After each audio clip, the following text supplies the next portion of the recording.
बिस्मिल्लाहिर्रहमानिर्रहीम। अस्सलाम वालेकुम स्टूडेंट्स। आज हम 9th क्लास के चैप्टर 4 का लेक्चर नंबर 5 डिस्कस करेंगे, जिसका नाम है polar and non polar covalent bond. पहली बात देखें तो यहाँ पे एंड पे क्या है, कोवेलेंट बॉन्ड। तो इसका मतलब क्या है, ये किसकी टाइप है, कोवेलेंट बॉन्ड की। अब वो कैसे है, एक तो ये है कोवेलेंट बॉन्ड है तो शेयरिंग ऑफ इलेक्ट्रॉन तो होगा, ऐसे ना। अगर आपको याद हो कोवेलेंट बॉन्ड की डिफाइन, तो हमारे पास क्या थी, म्यूचुअल शेयरिंग ऑफ इलेक्ट्रॉन। अब आज हम पढ़ रहे हैं polar and non polar covalent bond. तो इसमें शेयरिंग ऑफ इलेक्ट्रॉन होगी, लेकिन उनका तरीका क्या होगा वो हम डिस्कस करते हैं। जो हमारे पास नॉन पोलर, अगर हम नॉन पोलर को देखें ना, जो वर्ड पोलर है ना, ये निकला है पॉजिटिव एंड नेगेटिव। जहां पर पॉजिटिव और नेगेटिव होगा उसका मतलब ये है कि वहां पर पोलैरिटी मौजूद है, वो पोलर है। और जहां पर कोई भी चार्ज नहीं होगा वो कौन से होंगे, नॉन पोलर होंगे। और ऐसे कौन से एटम होते हैं जिन पर कोई चार्ज नहीं होता, वो होते हैं होमो एटम, एक जैसे एटम। कैसे एटम, होमो एटम, एक जैसे एटम। तो मैं कहूंगा कि वो बॉन्ड जो क्या होता है, होमो एटम के दरमियान क्रिएट होता है, वो क्या कहलाता है, नॉन पोलर कोवेलेंट बॉन्ड। अब इसमें एक और चीज होती है, जो आपके पास इलेक्ट्रॉन शेयर हो रहा होता है ना, वो इक्वली शेयर हो रहा होता है, क्योंकि दोनों एटम एक जैसे होते हैं। इसकी एग्जांपल पहले देख लें। अगर मैं इसकी एग्जांपल यहाँ पे लिख दूं, H2 है, Cl2 है, तो इसमें दोनों, जो H2 है उसमें दोनों कौन से एटम है, हाइड्रोजन के है ना। और क्लोरीन में दोनों कौन से हैं, क्लोरीन के हैं। तो जो भी इसमें शेयर पेयर ऑफ इलेक्ट्रॉन होगा वो क्या होगा, इक्वली डिस्ट्रीब्यूट होगा। क्या होगा, इक्वली डिस्ट्रीब्यूट। अब अगर मैं बात करूं पोलर की, तो वो इसके क्या होगा, अपोजिट होगा। अगर ये होमो एटम के दरमियान है तो ये किन के दरमियान होगा, हेट्रो एटम के दरमियान। हेट्रो मीन डिफरेंट और होमो मीन सेम। ये किनके बिटवीन होगा, हेट्रो एटम के बिटवीन जो है वो पोलर कोवेलेंट बॉन्ड क्रिएट हो जाएगा। सेम एटम होगा या डिफरेंट एटम होगा, डिफरेंट एटम होगा। अब जो यहां पर आपके पास इलेक्ट्रॉन शेयर होगा, क्या वो इक्वल शेयर होगा, नहीं। तो फिर कैसे शेयर होगा, वो एटम जिसकी इलेक्ट्रोनेगेटिविटी ज्यादा होगी, क्या होगी, इलेक्ट्रोनेगेटिविटी ज्यादा होगी, वो शेयर पेयर ऑफ इलेक्ट्रॉन या जो शेयर इलेक्ट्रॉन होगा उसको अपनी तरफ अट्रैक्ट कर लेगा। यानी इसमें क्या होती है, अनइक्वल डिस्ट्रीब्यूशन ऑफ इलेक्ट्रॉन होता है। क्या होता है,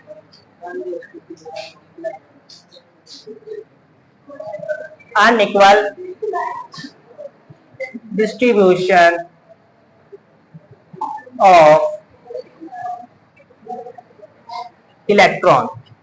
अनइक्वल डिस्ट्रीब्यूशन होगी और जो शेयर पेयर है वो अट्रैक्ट किसकी जानिब होगा, हाई इलेक्ट्रोनेगेटिव एलिमेंट की तरफ। High electro negative atom will attract share pair, share electron. समझ आ गई इस बात की। अब जो नेक्स्ट क्वेश्चन होता है कि उसने इलेक्ट्रॉन ले लिया, तो अब मुझे ये बताओ, जो एटम उस इलेक्ट्रॉन को ले लेगा उस पर चार्ज कौन सा आएगा, नेगेटिव का चार्ज आएगा। क्योंकि वो शेयरिंग कर रहा है तो इसलिए इस पर चार्ज आएगा पार्शियल नेगेटिव का। कौन सा चार्ज आएगा, और अगर इस पे पार्शियल नेगेटिव है दूसरे पे कौन सा आएगा, पार्शियल पॉजिटिव होगा। इसकी एग्जांपल मैं कुछ लिख देता हूं यहाँ पे। सपोज दैट हाइड्रोजन है और क्लोरीन है, यहां पर पार्शियल पॉजिटिव, यहां पर पार्शियल नेगेटिव। इसमें आपके पास जो हाइड्रोजन और क्लोरीन एटम है, जब ये बॉन्डिंग करते हैं, हाइड्रोजन की इलेक्ट्रोनेगेटिविटी होती है 2.1। कितनी होती है, 2.1। मैं यहां लिख देता हूं। लेकिन जो क्लोरीन है इसकी इलेक्ट्रोनेगेटिविटी होती है 3.0। इनके दरमियान इलेक्ट्रोनेगेटिविटी का डिफरेंस कितना होगा? हाइड्रोजन की 2.1 है, क्लोरीन की 3.0 है। तो आपके पास जो डिफरेंस होगा हाइड्रोजन और क्लोरीन की इलेक्ट्रोनेगेटिविटी का वो होगा 0.9, क्योंकि हम 3 को अगर माइनस करते हैं 2.1 से तो आंसर क्या आता है? 0.9। तो उनके दरमियान डिफरेंस कितना होगा?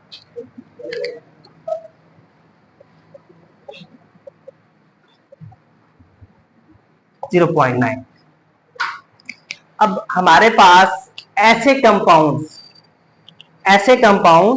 जो पोलर कोवेलेंट बॉन्ड से बनते हैं, किन से बनते हैं? उन्हें हम क्या नाम देते हैं? Polar compound. क्या नाम देते हैं? Polar compound. मैं वो भी यहां पे लिख देता हूं। तो वो हमारे पास कौन से होंगे? Polar compound.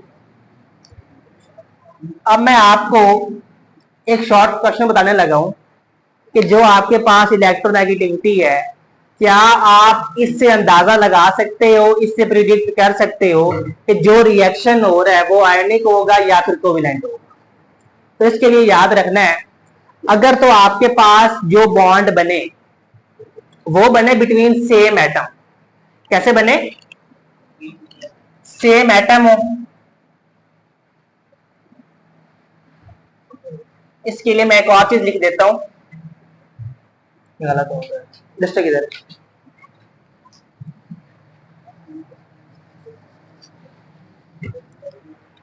अच्छा, तो यहां पर हम एक शॉर्ट क्वेश्चन करेंगे कि आप इलेक्ट्रोनेगेटिविटी की मदद से किस तरह ये प्रिडिक्ट करोगे कि जो रिएक्शन हो रहा है वो आयनिक है या कोवेलेंट है।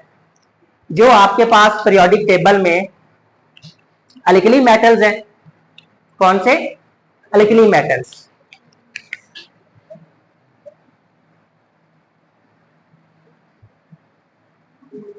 वो आपके पास होते हैं ग्रुप 1 और ग्रुप 2 के एलिमेंट्स। जब ये बॉन्ड बनाएंगे हेलोजन के साथ, किन के साथ है? जो के ग्रुप नंबर 17 के एलिमेंट्स है। तो ये बॉन्ड कौन सा होगा? आयनिक होगा। कौन सा होगा? आयनिक होगा। यहां मैं लिख देता हूं, ये बॉन्ड कौन सा होगा? आयनिक। लेकिन अगर जो बॉन्ड आपके पास बने वो बने ग्रुप 13 तो ग्रुप 17 तक के एलिमेंट्स के दरमियान, तो वो फिर क्या होगा? मैं लिख देता हूं, ग्रुप 13 टू ग्रुप 17 के दरमियान, तो ये जो बॉन्ड होगा ये क्या होगा? कोवेलेंट होगा। कौन सा होगा? कोवेलेंट होगा। अब एक और बात देख ले, अगर आपके पास दो एटम जो है वो रिएक्ट कर रहे हैं और उनके दरमियान जो इलेक्ट्रोनेगेटिविटी का डिफरेंस है, जो उनके दरमियान इलेक्ट्रोनेगेटिविटी का डिफरेंस है वो है मोर देन 1.9। इलेक्ट्रोनेगेटिविटी का डिफरेंस यहां पे कितना था? 0.9। अगर वो मोर देन 1.9 होगा तो वो जो बॉन्ड फॉर्म करेगा वो होगा आयनिक बॉन्ड। ठीक है। लेकिन अगर ये डिफरेंस जो है, या मैं इसलिए ये सिंबल लगा देता हूं ग्रेटर देन 1.9 और यहां पर मैं लिख देता हूं स्मॉलर देन 1.9, तो फिर ये जो बॉन्ड फॉर्म करेंगे ये आपके पास होगा कोवेलेंट। समझ आ गई? जिस तरह हमारे पास पोलर कोवेलेंट बॉन्ड से बनने वाले कंपाउंड्स पोलर कंपाउंड्स थे, सेम उसी तरह नॉन पोलर कोवेलेंट बॉन्ड से बनने वाला कंपाउंड हमारे पास क्या होगा? नॉन पोलर कंपाउंड होगा। आगे समझ? तो ये था हमारा आज का लेक्चर। अगर किसी को कोई कंफ्यूजन है तो वो कमेंट करके वो कंफ्यूजन दूर कर सकता है। अल्लाह ने